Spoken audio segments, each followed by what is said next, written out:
Summer అయితే వచ్చేసింది. మరి సమ్మర్ స్పెషల్ మెనూలో ఫస్ట్ వచ్చేసి వడియాల రెసిపీనే ఉంటుంది. మరి ఈ వడియాలని ప్రిపేర్ చేసుకోకపోతే ఎలాగండి? ఈ సమ్మర్‌లో ప్రిపేర్ చేసి పెట్టుకున్నామంటే సంవత్సరం పొడవునా నిలువ ఉంటాయి.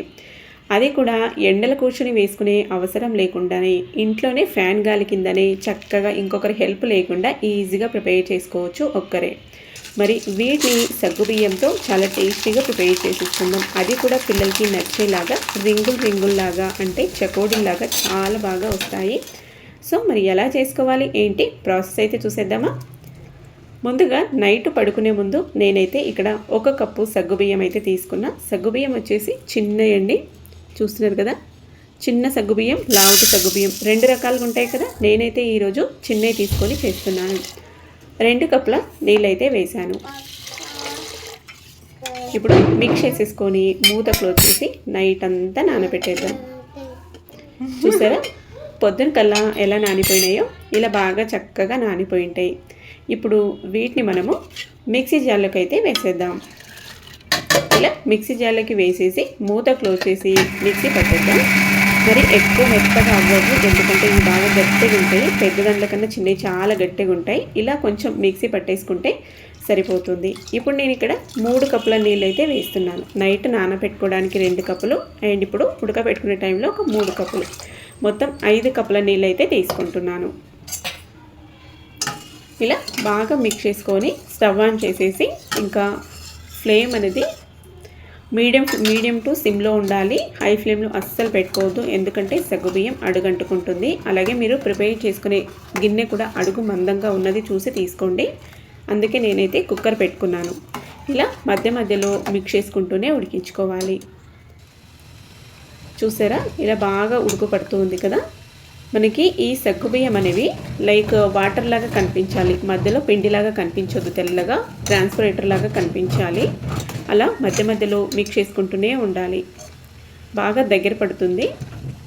చూడండి నేను ఇంత బాగా మిక్స్ చేస్తూ ఉన్నా కూడా అడుగంటుకుంది, అయినా కూడా మిక్స్ చేస్తూనే ఉండాలి, అస్సలు వదలద్దు. అలా మిక్స్ చేసుకుంటూ ఉన్నామంటే మనకి చక్కగా ఉడికిపోతుంది.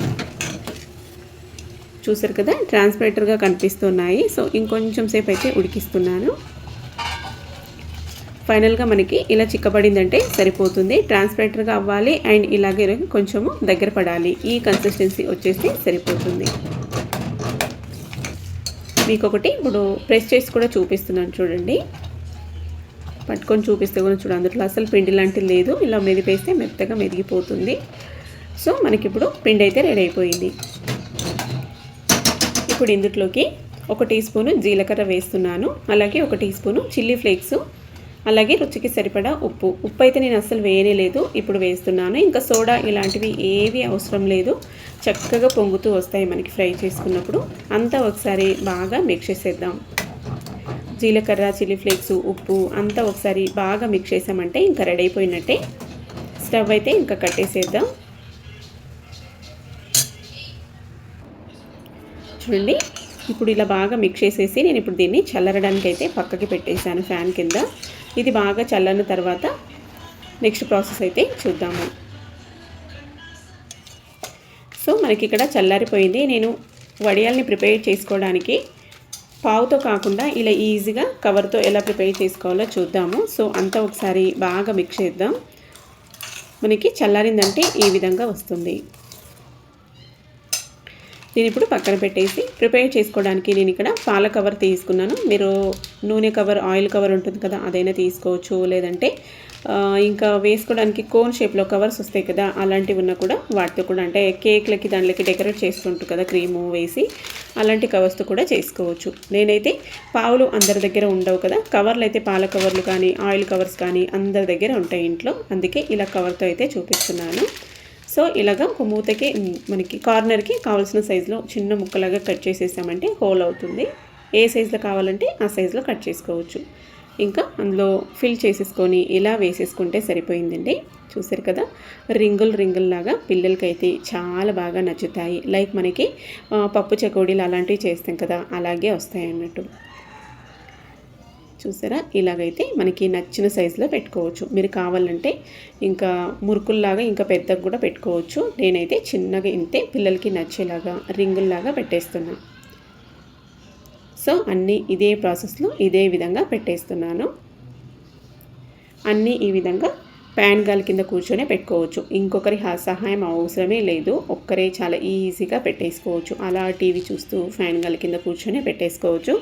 సో మొత్తం పెట్టేసుకున్నామంటే రెడీ అయిపోతుంది. సాయంత్రం కల్లా మనకి సాయంత్రం కూడా అవసరం లేదండి. పెట్టిన ఒక గంట కల్లా మనము దానిని ఈజీగా టర్న్ చేసుకోవచ్చు. మీరు కావాలంటే తర్వాత వాటిని ఒక ప్లేట్లోకి కొన్ని తీసుకొని అలా ఎండలు కూడా పెట్టుకోవచ్చు. నేనైతే ఇంటి ముందర కొంచెం ఎండ పడుతుంది, ఇలా బయట అయితే పెట్టేసాను. చూడండి చాలా ఈజీగా టర్న్ అయిపోతున్నాయి. ఇలా ప్లాస్టిక్ షీట్ మీద వేసుకుంటేనే ఇలా వస్తాయి. లేదంటే మీరు బట్టల పైన వేసుకున్నారంటే కొంచెం నీళ్ళు చిలకరించి తీసుకోవాలి. సో ఫైనల్గా నాకైతే ఎండిన తర్వాత ఇన్ని వచ్చాయి. 1 కప్పు సగ్గు బియ్యానికి ఇన్ని అయితే వచ్చాయి నాకైతే వడియాలు. చూసారు కదా, బాగా చక్కగా ఎండిపోయినాయి. ఇప్పుడు వీటిని మనం ఒక డబ్బాలో స్టోర్ చేసుకున్నామంటే సంవత్సరం పొడవునా నిల్వ ఉంటాయి. వీటిని ఇప్పుడు మనము ఫ్రై చేద్దాం. ఫ్రై చేయడానికి కడాయిలోకి కొంచెం నూనె అయితే వేస్తున్నాను. అదే అప్పడాలు అలాంటివి అయితే ఆయిల్ ఎక్కువ కావాల్సి వస్తుంది. వీటికైతే కొంచెం నూనె వేసుకున్నా కూడా చాలా ఈజీగా ఫ్రై చేసుకోవచ్చు. నూనె బాగా వేడెక్కాలి. నూనె బాగా వేడెక్కిన తర్వాత ఫ్లేమ్ అనేది మీడియం ఫ్లేమ్కి అడ్జస్ట్ చేసుకొని ఇలా కొన్ని వేసేసుకొని ఫ్రై చేసేసుకోవడమే. చూసారు కదా, మనం సోడా అస్సలు వేయనే లేదు. ఎంత చక్కగా పొంగుతూ వచ్చాయో. అలాగే మనకి గుల్లగా కూడా ఉంటాయి. ఇలాగా అన్నీ ఇదే విధంగా ఫ్రై చేసుకున్నామంటే పప్పుచారులో నంచుకోవడానికి, సైడ్ డిష్ లాగా పెట్టుకోవడానికి, తినడానికి, ఈవినింగ్ స్నాక్స్ కింద చిల్లీ ఫ్లేక్స్ అవన్నీ వేసింటాం కాబట్టి కారంగా పుల్లగా చాలా బాగుంటాయి. ఈవెన్ పిల్లలకి స్కూల్కి స్నాక్స్ బాక్స్ కూడా పంపించవచ్చు. స్కూల్ నుంచి రాగానే పిల్లలకి స్నాక్స్ కింద కూడా పెట్టవచ్చు. ఇంతకీ రెసిపీ నచ్చిందా లేదా నాతో అయితే షేర్ చేసుకోండి. అండ్ ఇలాంటి మరిన్ని వీడియోస్ కోసం స్వీటీ కిచెన్ని ఫాలో అవ్వండి. Thank you for watching.